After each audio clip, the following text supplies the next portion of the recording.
கர்த்தாவே, நீர் என்னை ஆராய்ந்து அறிந்திருக்கிறீர்.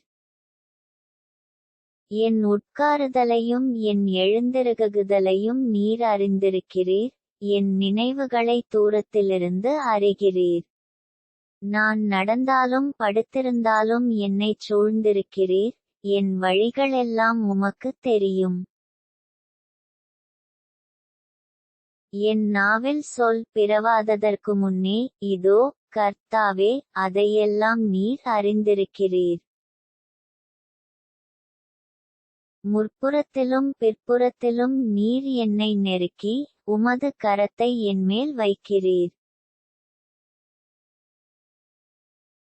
இந்த அறிவு எனக்கு மிகுந்த ஆச்சரியமும் எனக்கு எட்டாத உயரமுமாயிருக்கிறது.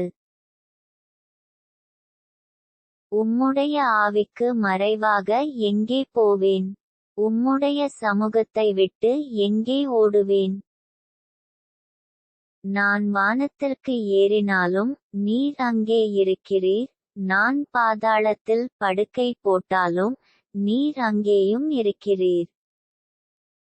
நான் விடியற்காலத்துச் செட்டைகளை எடுத்து சமுத்திரத்தின் கடையாந்தரங்களிலே போய்த் தங்கினாலும் அங்கேயும் உமது கை என்னை நடத்தும், உமது வலதுகரம் என்னை பிடிக்கும். இருள் என்னை மூடிக்கொள்ளுமென்றாலும் இரவும் என்னைச் சுற்றி வெளிச்சமாயிருக்கும். உமக்கு மறைவாக இருளும் அந்தகாரப்படுத்தாது, இரவும் பகலைப் போல வெளிச்சமாயிருக்கும். உமக்கு இருளும் வெளிச்சமும் சரி. நீர் உள்ளிந்திரியங்களை கைக்கொண்டிருக்கிறீர். என் தாயின் கர்ப்பத்தில் என்னை காப்பாற்றினீர். நான் பிரமிக்கத்தக்க அதிசயமாய் உண்டாக்கப்பட்டபடியால் உம்மை துதிப்பேன். உமது கிரியைகள் அதிசயமானவைகள், அது என் ஆத்துமாவுக்கு நன்றாய்த் தெரியும்.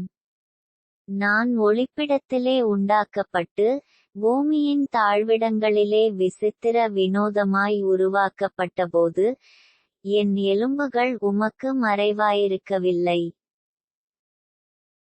என் கருவை உம்முடைய கண்கள் கண்டது. என் அவயவங்களில் ஒன்றாகிலும் இல்லாதபோதே அவைகள் அனைத்தும், அவைகள் உருவேற்படும் நாட்களும் உமது புஸ்தகத்தில் எழுதியிருந்தது. தேவனே, உமது ஆலோசனைகள் எனக்கு எத்தனை அருமையானவைகள்! அவைகளின் தொகை எவ்வளவு அதிகம்!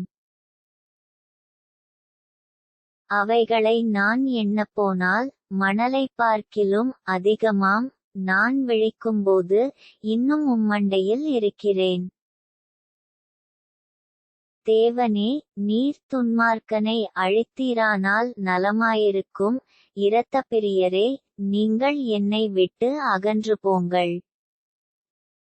அவர்கள் உம்மை குறித்து துன்மார்க்கமாய் பேசுகிறார்கள். உம்முடைய சத்துருக்கள் உமது நாமத்தை வீணாய் வழங்குகிறார்கள். கர்த்தாவே, உம்மை பகைக்கிறவர்களை நான் பகையாமலும் உமக்கு விரோதமாய் எழும்புகிறவர்களை அருவருக்காமலும் இருப்பேனோ?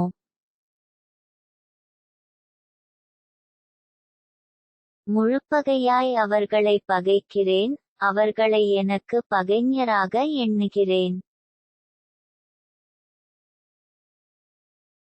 தேவனே, என்னை ஆராய்ந்து என் இருதயத்தை அறிந்து கொள்ளும். என்னைச் சோதித்து என் சிந்தனைகளை அறிந்து கொள்ளும்.